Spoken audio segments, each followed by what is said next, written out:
Do you ever feel stuck between manifesting your desire and living in reality? Standing in that gap of waiting for your manifestation to come to life can be extremely challenging if you do not have the right tools. Everyone talks about staying behind the belief, living in the end, but no one is really telling us how to do that. Let's talk about the gap between your manifestation coming to life and where you currently are. Standing in that gap where you have to maintain the belief of your manifestation already being so, but also live in your real life. Manifestation feels easy in the moment, but how do you maintain momentum when reality keeps pulling you back? In this video, I'm going to share some practical tips that I use to allow myself to stand in the gap while also maintaining momentum behind whatever it is that I'm creating for myself. If you're new here, my name is Tanya Bravo, and I'm obsessed with helping you create the life and business of your dreams. Go ahead and click that subscribe button and let's get into it. The gap is that space in between where you currently are with whatever area of life you're looking to change and what it is you desire to have in that area. The gap can be really uncomfortable because at the end of the day, we do live in a society where we have to pay bills. We have to have conversations about topics that maybe we're not currently feeling good about. And I do believe that there is a way to still live in the end while currently living in the present. No, because we have no real control over the timing of seeing the things we desire come to life, we don't know how long you're going to be in that gap, right? And it can really stretch you and your belief system if while you're journaling and scripting and doing your mirror work, you feel really excited about it. And then you go outside and something reminds you that you do not have it. So I'm going to share a few things that have been helpful for me that hopefully you can adapt to whatever it is that you're in the process of creating in your life. Number one is that I literally brainwash myself every single day. What do I mean by that? First of all, when I wake up, before I even open my eyes, the first thing I say to myself is, thank you, God, for another amazing day. So I start my day assuming that it's going to be amazing, no matter how I feel in my body, no matter what happened the day before. I start my day off with something positive. I also really limit outside noise, voices, information. And I know a lot of us are addicted to doom scrolling on social media. If you want to live in the end, you really have to cut that down. Now, some of us have to be on social media for a job or other reasons, and I will limit myself to a set amount of time per day to get out of what I like to call my delulu bubble. My delulu bubble is what I live in the gap. It is where everything I desire is already so, even if the 3D world that I live in is telling me that it's not.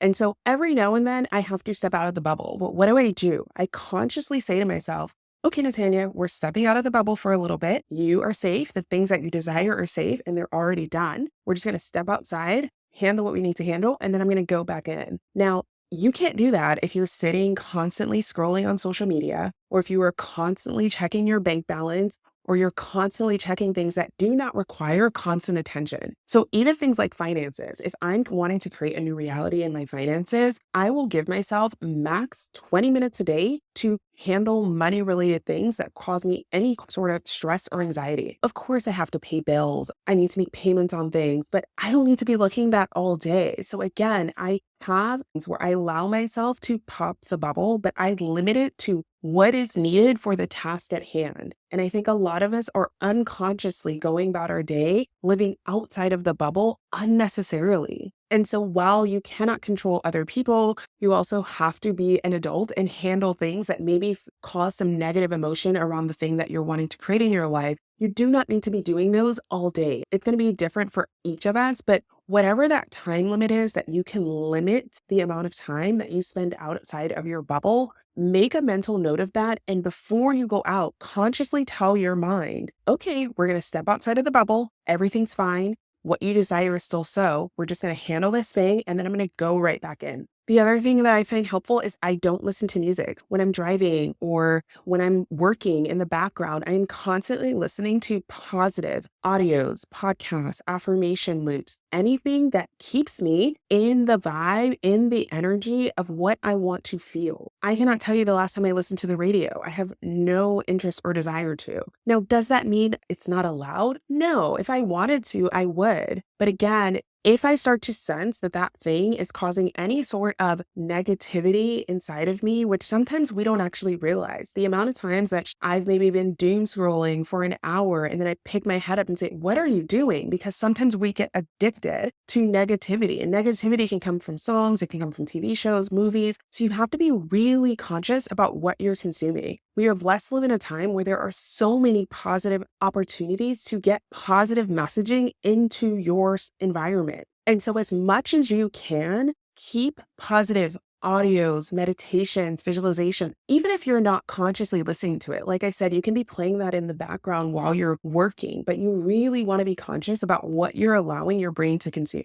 Being open and looking out for the signs along the path to actually manifesting the thing that you desire, there will be smaller signs. And oftentimes we don't see those or we negate them because they are not the final manifestation. So I'll give you an example of this. I remember years ago, I really wanted to manifest a specific sum of money. And about a week after I decided that that was done and I was getting myself into the energy behind it, I got a refund check for, I think, about $26. Now, I could have said, oh, $6, okay, what am I going to do with that? Buy lunch? But I got so excited and celebrated it because I knew this was it. It was coming to me. I'm on the path.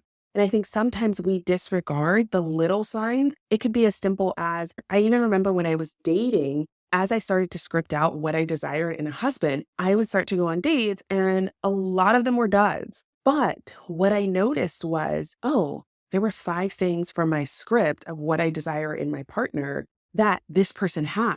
Now, they didn't have a lot of other things, but I'm getting closer. I'm attracting a new type of person because I'm bringing a new type of energy. I'm clear. I'm bridging that gap between where I am and where I desire to be.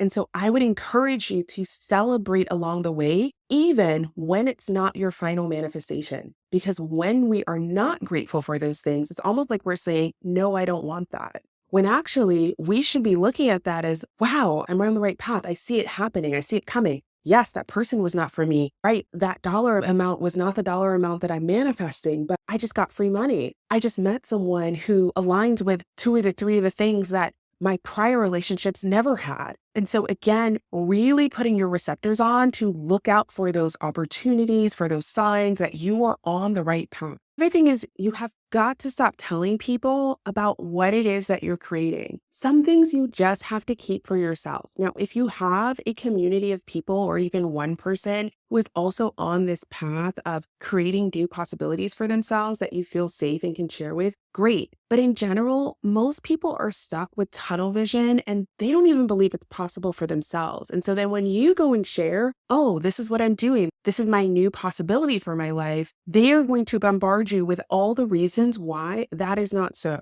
When I first started my Instagram page for my business, I didn't tell a single soul. I actually didn't even tell my friends and family until I had well over 1,000 followers. Why? Because one, it was so new and vulnerable for me that I hadn't gotten behind the belief that I could do it yet. And I knew that if I allowed any sort of outside opinion, which by the way, I actually believe that my friends and family would be very supportive, but it was so vulnerable to me that I just needed to keep it guarded until I was strong enough to where even if there were any sorts of doubts or negative opinions, it wasn't going to affect me. And so in the beginning of standing in that gap, it might feel a little bit vulnerable for you. You're still trying to get behind the belief. And so you cannot allow outside opinions and voices who may be well-meaning, but living in reality to impact you. If you've just got to be best friends with you in your journal or you in your mirror, if you've watched my mirror work videos, let that be it for a bit. The other thing that I found really helpful is reframe. So when something seems like it's not working, I will reframe and say, oh, wow, everything's working exactly how it's supposed to. I'll give you a tangible example. Many of you know that I just started this YouTube channel, and one of my intentions is that I have 100,000 subscribers. And generally, I have a certain number of subscribers that it grows by every day. But not every day I'm going to hit that, right? And so on days where maybe the number is a little lower, I could go into, oh, it's over. It's not working. I'm never going to grow anymore. No one wants to follow my channel.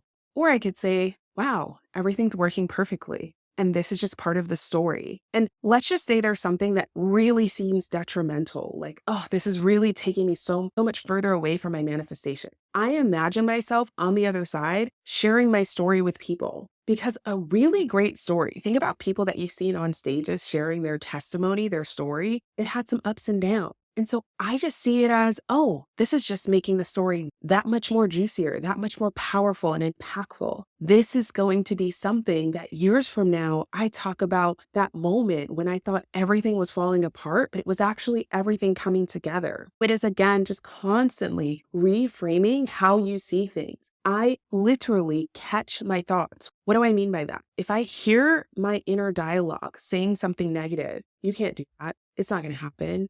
No one does that. That's not possible. I will have the thought, literally imagine myself catching it, taking it out of my head, and I choose a new thought to put in there. Of course it's possible. Why wouldn't you do that? Of course it's you. Now, this is a practice. That means that you actually have to practice it.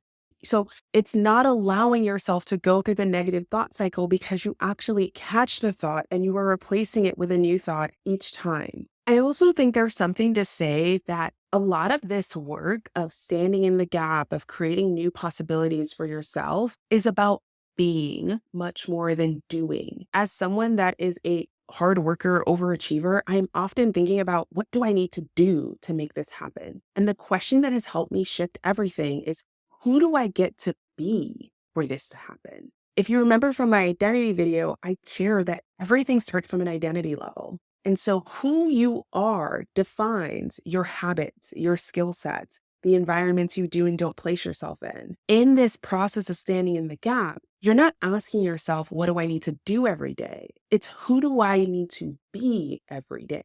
And when the moments where it feels like nothing's working, the identity of the person already on the side, who is that? How would she handle this situation? How would she handle this problem? I am often literally pretending I'm my own client. If I were saying this to myself as if I was my own coach, what would I be saying back to myself? And really embodying the being that has, is, does everything that I desire. That is the magic to closing that gap. The quicker that you can get behind being that person, the faster your life will reflect it. Your current life circumstances reflect a current identity. I have seen people come from unimaginable circumstances, situations, both physical environment as well as financial situations, and create completely new possibility.